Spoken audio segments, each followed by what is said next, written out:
Bangui-Wood.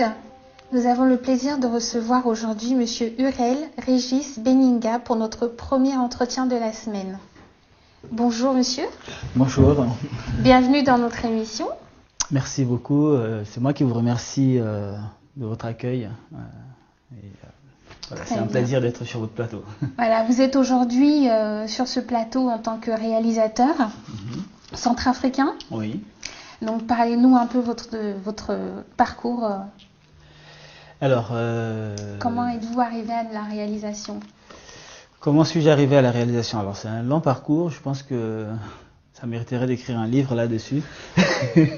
Mais mais en fait je suis plutôt comédien de formation. J'ai commencé une formation de comédien d'abord en Côte d'Ivoire où j'ai fait 4 années d'études théâtrales à l'Institut national supérieur des arts et de l'action culturelle. Donc après mes 4 années, je suis retourné. Alors, pourquoi la Côte d'Ivoire?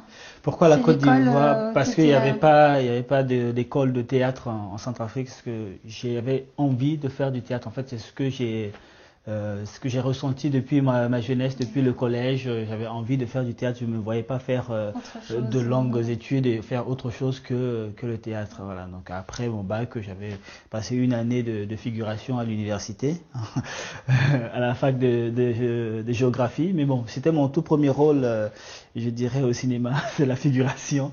Et après, quand j'ai eu l'opportunité d'aller en Côte d'Ivoire, je suis allé passer les 4 années là-bas. Et après les 4 années à Abidjan, je suis revenu en Centrafrique dans l'optique d'aller en France pour poursuivre mes études parce que, étant en Côte d'Ivoire, j'avais découvert un sujet qui me passionnait beaucoup sur l'anthropologie théâtrale. Et donc j'avais l'objectif d'aller poursuivre les recherches en France à la Sorbonne pour faire un DEA et puis un doctorat après. Mais arrivé en Centrafrique, je me suis rendu compte de la réalité que traversait le pays, n'ayant pas eu mon visa pour venir en France parce que ça m'a été refusé suite aux événements d'octobre 2002 et puis mars 2003 plus tard. Donc du coup, il fallait que je reste 1 an à Bangui. Et je me suis posé la question, qu'est-ce que j'allais faire pendant cette année que je vais passer à Bangui. Surtout dans le domaine que vous avez choisi. Surtout ça, quoi. Parce que faire des études, avoir une maîtrise en théâtre, c'est pour faire quoi à Bangui, voilà. Donc c'est pour faire quoi. Donc j'avais tout un tas de questions qui me venaient à l'esprit. Et je me suis rendu compte que les Centrafricains se jetaient trop la pierre les uns sur les autres. Et donc c'est comme ça qu'il m'est venu une fois à l'esprit l'idée de réaliser une série qui s'intitule À qui la faute. Donc je suis allé contacter un réalisateur de la télé, M. Jean-Pierre Ngaro, à qui j'ai soumis le projet. Je lui ai demandé s'il acceptait de travailler avec moi dessus. Donc j'avais pas vraiment, très peu de connaissances dans le domaine audiovisuel. C'est vrai que dans le cadre de ma formation, on avait la 3e année, on avait des cours de théâtre et cinéma, mais c'était un trimestre de cours. Donc j'avais plus ou moins quelques notions comme ça, à gauche, à droite. Vous n'avez pas été sur le terrain après le diplôme Non, ben voilà, après c'était pas une formation de cinéma, voilà. Donc ma formation était purement théâtrale. Mais comme théâtre et cinéma, les frontières sont minimes, donc voilà. Et donc j'avais soumis ce projet-là à Jean-Pierre Ngaro et il a accepté. Donc on a travaillé avec les moyens de bord. Donc il était à la réalisation, moi j'ai faisais le scénario et puis étant acteur, je jouais également, j'ai dirigé les autres comédiens. C'est comme ça que je me suis progressivement intéressé à l'audiovisuel parce que connaissant l'impact dans la société centrafricaine, parce que j'avais eu un retour très positif. Il y avait beaucoup de Centrafricains qui me disaient c'est très bien, même des hommes d'État qui me félicitaient. Et, donc on avait eu à l'époque une proposition pour pouvoir faire plusieurs épisodes. À l'époque, j'avais fait que 4 épisodes et avec l'accord d'un ami, un Français, Jean-François Lerive, qui travaillait avec la télévision centrafricaine à l'époque, il m'avait proposé d'en faire plus avec un accord avec Canal CFI à l'époque, Canal France International. Donc dans la foulée, on avait fait 7 autres épisodes, donc du coup on avait fait 11 épisodes et bon, voilà, bref, je ne vais pas faire toute l'histoire, sinon l'émission va être consacrée, voilà. Et donc comme ça, progressivement, je suis arrivé en France, parce que mon année était arrivée à terme, il fallait que je vienne en France. Et donc du coup la série est restée comme ça, et donc je suis venu, J'ai poursuivi mes études, le DEA et puis après la thèse. Au moment où je me suis inscrit en thèse, déjà pendant que je faisais le DEA, une fois que je suis arrivé en France, le même esprit qui m'animait en Centrafrique m'animait également ici, dans le sens où je me suis rendu compte que beaucoup de Centrafricains qui étaient là-bas ou bien qui sont ici, on n'avait pas la même conception des choses, vision des choses. On arrive ici, on n'arrêtait pas de recevoir le coup de fil. Mais non, moi, ce qui m'a beaucoup plus touché, c'est le fait que je n'arrêtais pas de recevoir des coups de fil. Voilà. Envoie-moi ceci, envoie-moi cela. Tout le monde pensait que voilà, on arrive en France, on ramasse de l'argent par terre. Donc, je me dis, il faut absolument que je fasse quelque chose. C'est votre plus grande difficulté en RCA que vous avez eue? C'est-à-dire pas assez de contacts, pas assez non. Le problème c'est au niveau du message à véhiculer. Voilà, donc je me suis dit il fallait absolument que je véhicule quelque chose. Voilà, donc en gros je suis arrivé en cinéma par la communication parce que j'avais envie de dire quelque chose aux Centrafricains. Et donc c'est comme ça que j'ai commencé à faire ce film-là. J'ai commencé à écrire le scénario de C'est ça la France. Et là, C'est ça la France a été réalisé ici en France. D'accord. Donc c'est votre première réalisation en France. En tant que réalisateur, c'était ma première réalisation. Donc j'ai commencé à écrire le scénario et j'ai commencé à bouquiner surtout parce que j'avais très peu de connaissances en audiovisuel, en cinéma. Donc j'ai bouquiné et puis après j'ai contacté des amis avec qui j'ai travaillé. On a réalisé ce film-là. Et là encore, le retour a été tellement positif que je me suis dit, pourquoi pas, peut-être que par le théâtre, j'ai trouvé ma voie dans le cinéma. Parce que ce que j'ai fait en Centrafrique est, je dirais, énorme en termes de moyens. Ce que j'ai fait avec rien, pour dire vrai. Je donnais des cours de théâtre à l'école Groupe Élite Formation et je recevais 25 000 francs CFA par mois. Et donc quand j'ai fait la proposition à Ngaro de faire le film, il m'a dit, écoute, donne-moi 5 000 francs pour chaque épisode et 5 000 francs pour l'ingénieur du son. Donc on avait une caméra et puis une perche. Donc c'est en gros 10 000 francs et les textes étaient écrits manuellement et je faisais les photocopies que je donnais aux comédiens. D'accord.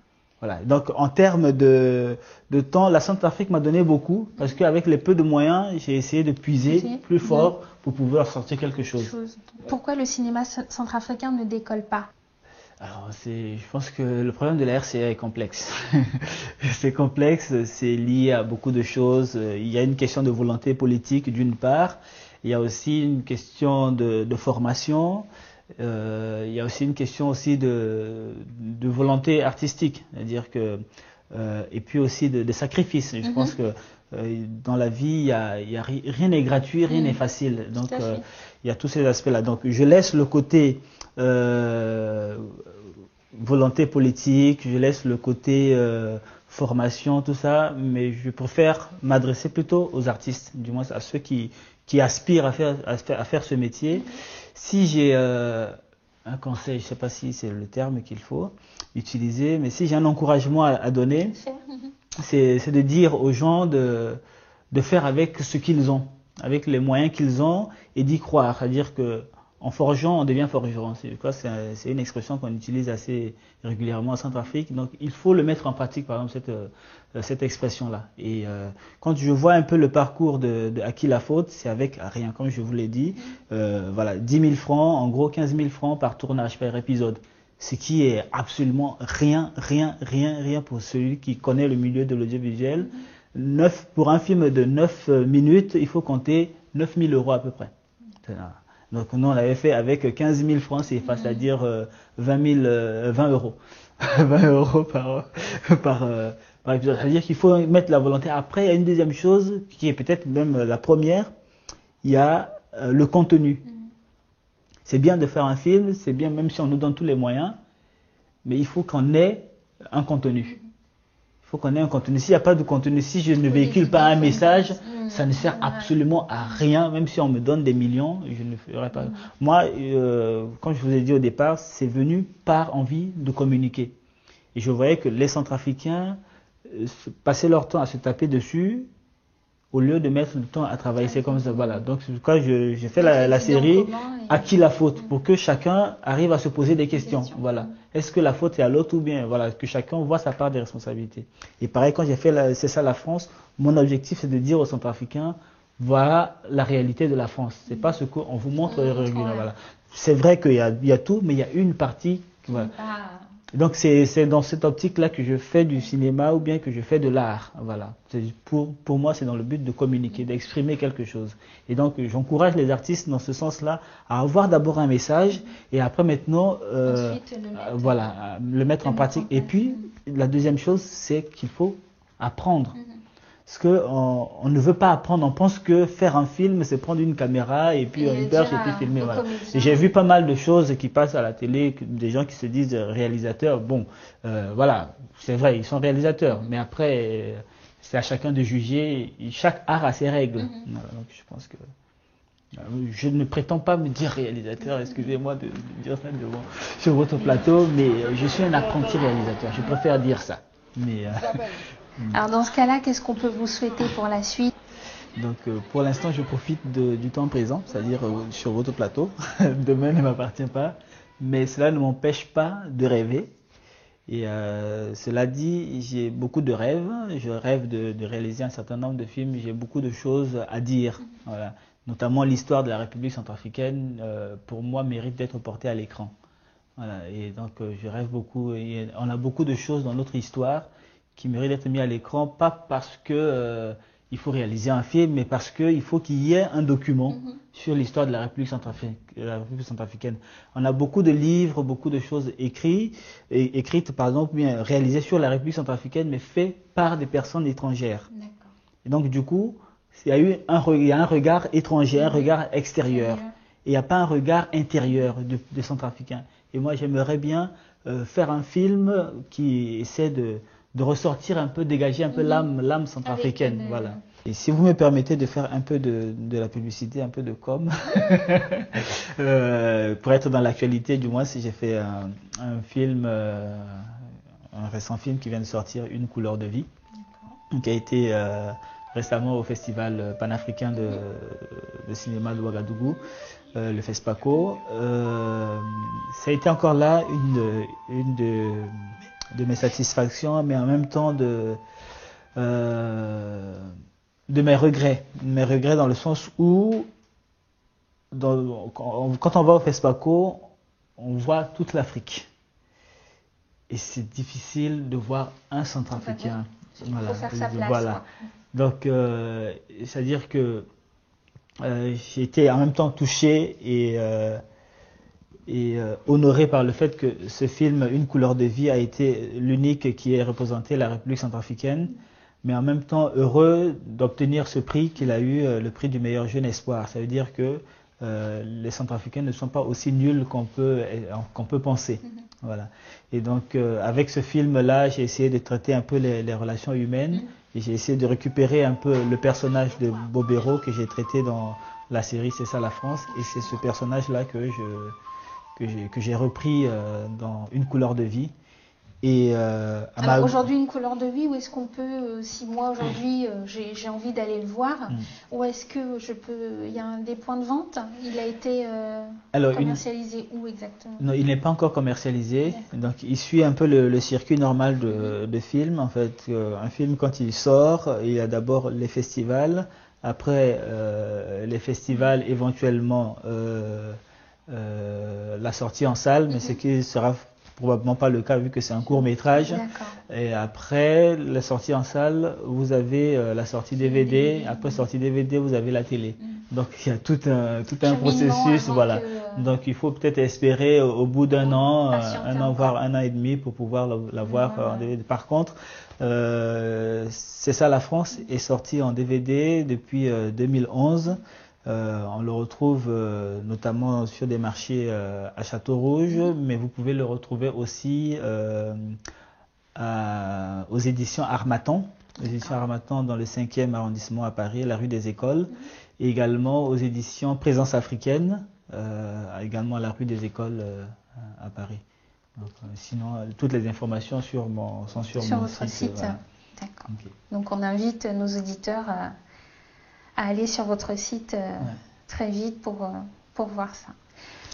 Écoutez, notre entretien arrive à terme. Oui. On vous remercie encore d'être venu. Oui. on vous retrouve sur www.bangiegood.com très vite pour d'autres entretiens et n'hésitez pas à nous laisser vos commentaires. Au revoir.